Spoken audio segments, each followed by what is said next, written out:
Nitondra avy sahady ny voninahitry ny sekoly ACEEM Andry Fifaliantsoa izay mpianatra sady mpikatroka avy ao amin'ny ACEEM Karatedo. Ceinture Marron ny tovovavy ka nandritra ny fandraisany anjara tao anatin'ny tompodakan'i Madagasikara taranja karaté izay natao testy amin'ny Gymnase Mahamasina ny faran'ny herinandro teo no nandrombahany sady ny medaly alimo. Afapo Andry Fifaliantsoa na dia sy tonga tamin'ny dingana famarana anazy. Marche l'izy natao tsotra kely fa finalement ça va. Nararaka anazy je pense.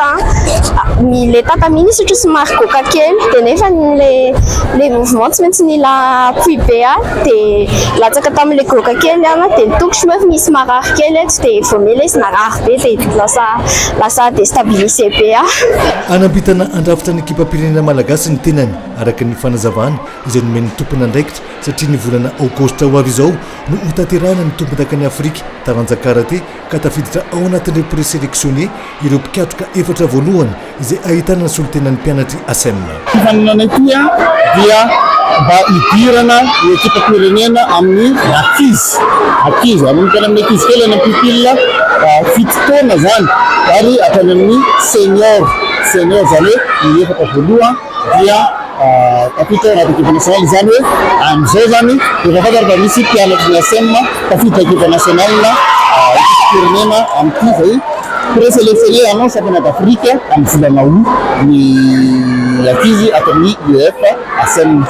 Olana iray anisan'ny manahirana ireo mpikatroka indrindra fa avy any amin'ny faritra ny lafin'ny entimanana. Nandritra ity fifaninanana natao teto Antananarivo ity dia nilaza ny club izay soliteny avy any amin'ny faritra Boeny fa dia maromaro ireo mpikatroka naman'izy ireo ny tsy afaka nandray anjara noho izay tsy fahampian'ny vola izay entimanana izay. Araka ny fanazavany ity solitenan'ny ray aman-dreny mpikatroka avy any Boeny ity.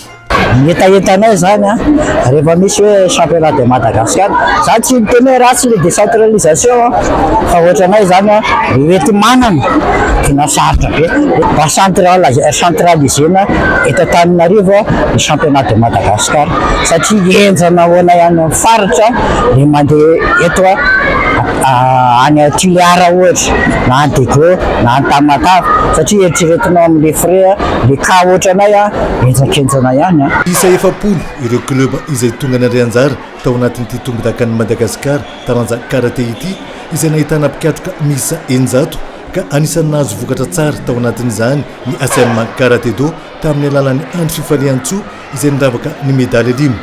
Tsy amin'ny lafin'ny fanabeazana irery ihany no mahazo vokatra tsara sy mahafapo ny volom-panabeazana ACEEM fa efa manomboka misongadina sy manana ny toerany koa eo amin'ny tontolon'ny fanatanjahantena eto Madagasikara.